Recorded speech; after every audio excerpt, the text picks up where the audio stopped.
Hello my friends, and welcome back to another watercolor tutorial. Today we're going to be doing something a little bit different than I usually do. We're going to be painting an animal, and in particular a fox. Now this is inspired by mamapandapainter. I saw this and I thought, why not? Because I'm not very good at animals. I rarely paint them. And there's nothing wrong with trying something out a little bit different just to change things up, because I mainly do landscapes on this channel. So we're gonna try this fox. Now I have here just a cheap piece of watercolor paper. This is not the 100% cotton stuff that I usually use. It's just some off-brand. And I am using this because I want to test this technique before I try it on nice paper. So we're gonna grab orange watercolor here. And I'm gonna, maybe if I draw this out in a pencil, with a pencil first, both as a guide for myself and for you to see what we're painting. You're basically going to do 2 or 3 brush strokes depending on whether you want to make it one move. But first you'll swipe up like this, and this is going to be the main, I guess, body of the fox. Then you're going to do a curve like something like this. This is going to be the head of the fox. And then halfway down you're going to do another curve, which is obviously the other side of the fox. And then you'll do kind of a curved swipe like this for the tail. So you don't have to focus too much on like the intensity of your orange, because we'll be kind of going over that anyway. So mine's gonna be pretty watery. And we wanna start out with making it thinner here and thicker as we go up. So it'll look something like this. Something like that.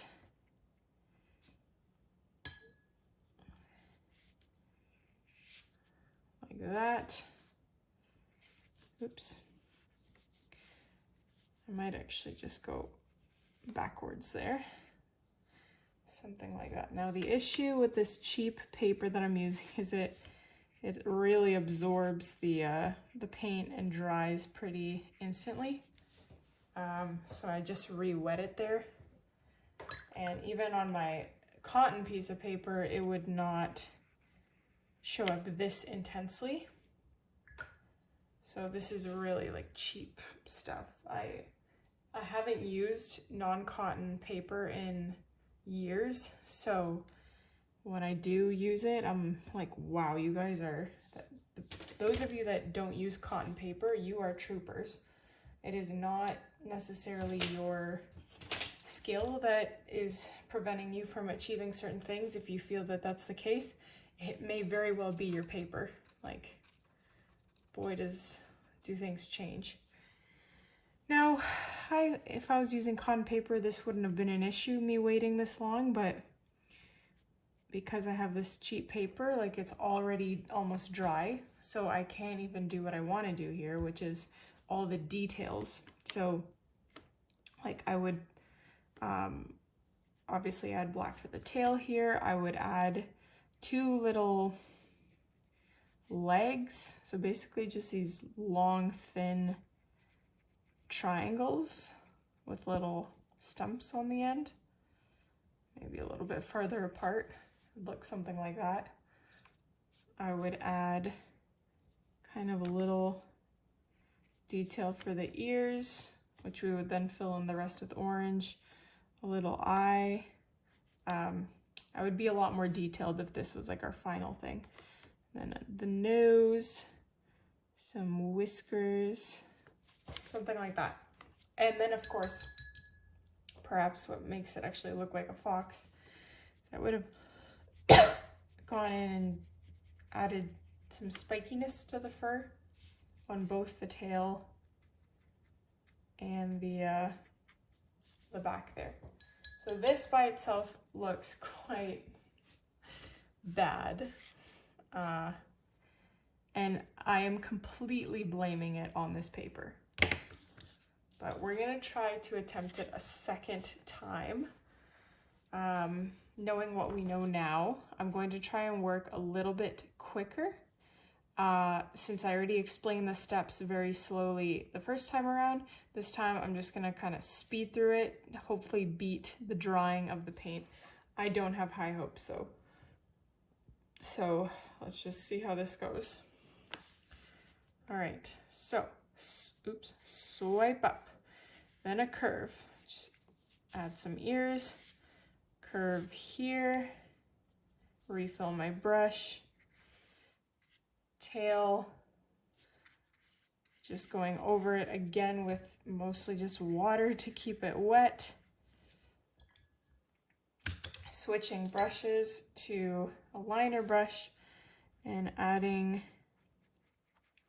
little fur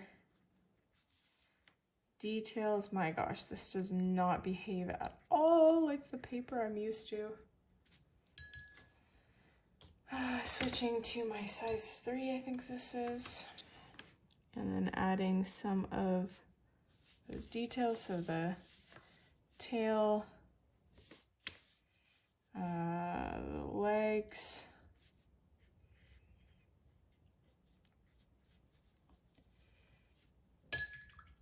yeah, this is like, even when if I was doing this on my cotton paper, if I did this, I would completely blend out the orange here, but you can completely see the solid line. So I'm not even going to finish this fox because it really is paper that's holding us back. So toss that, bring out my cotton piece of paper. It's a little bit smaller, so I'm going to try zoom in a tad here. Okay. And let's see how this treats us. So because I'm working on a smaller piece of paper, I'm tempted to also just use my size 3 brush from the start. But no, let's stick with the size 8. Now, if this goes wrong, then I'm a fraud, because you'll be like, haha, it wasn't the paper. So let's go for it. So again, swiping up. Oh my gosh, what a difference already.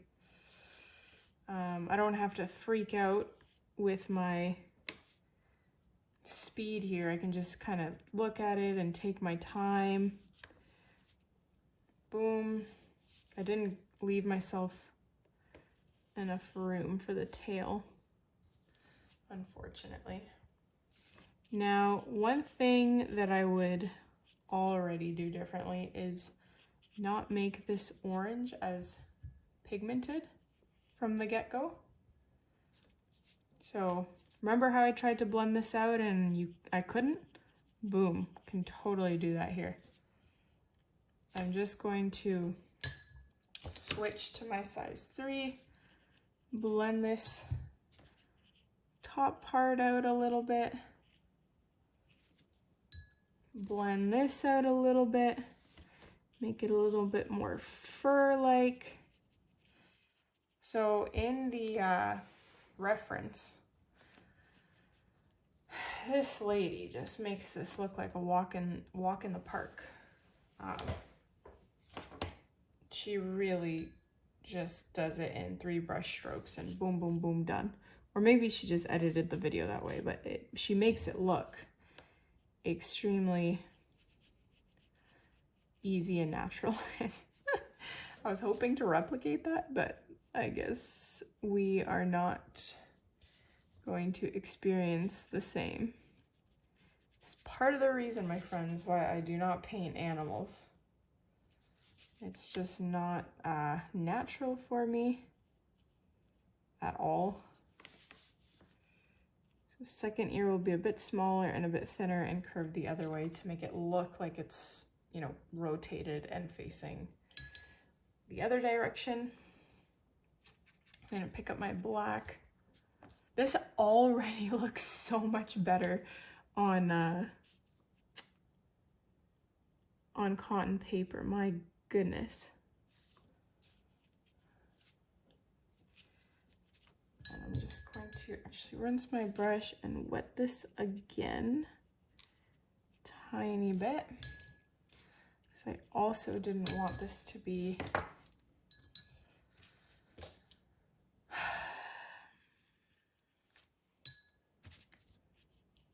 just trying to lift off some of this color. I wanted it to be a tad bit more white, and in doing what I just did, I lost the shape of the tail a little bit, but what can you do? So I'm gonna do the little legs now.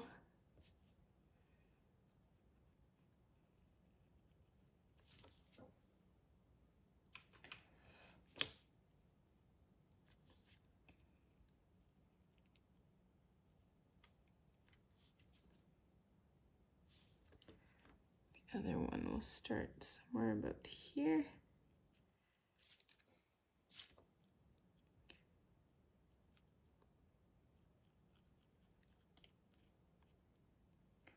So I used to say, I still say it, or I still believe it, because this is how I started out. I started out with the really poor quality Walmart brand watercolor paper,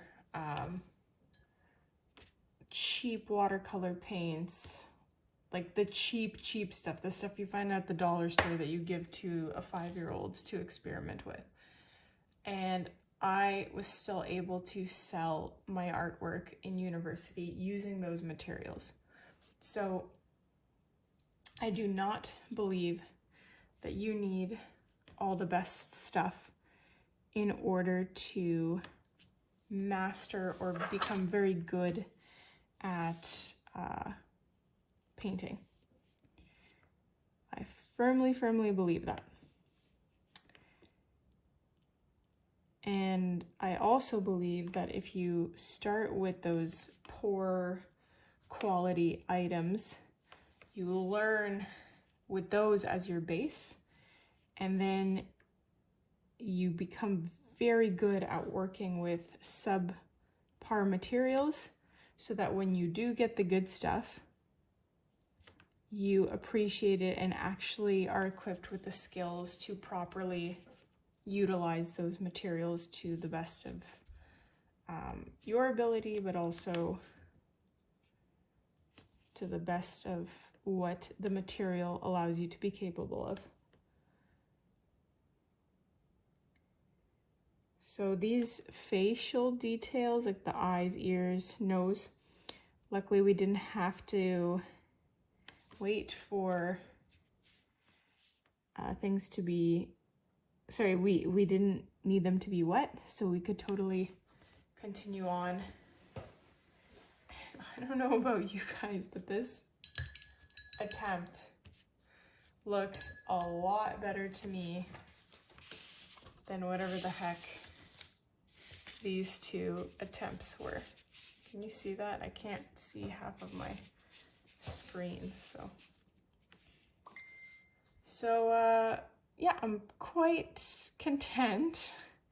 If this is more so what your paintings look like, even if it's not in relation to animals, if it's like landscapes and you're like, oh, I just cannot achieve, you say this is for beginners, but there's just no way I can achieve that. It might not be you, okay? It might be your paper, because I've been painting for what, 5 years now? And I will still admit I'm pretty bad at animals, but this is a little bit sad. As a first attempt, this is certainly the quality that I am expecting. So I'm gonna stop there because I just did 3, and I'm pretty sure I made it kind of clear as to how to paint this fox. Let me know what you guys thought about this one. I'm not going to be doing too many animal tutorials in general, because it's just not my thing. It's not what I choose to focus on. But if you have any requests, I will keep them in mind. Just comment down below.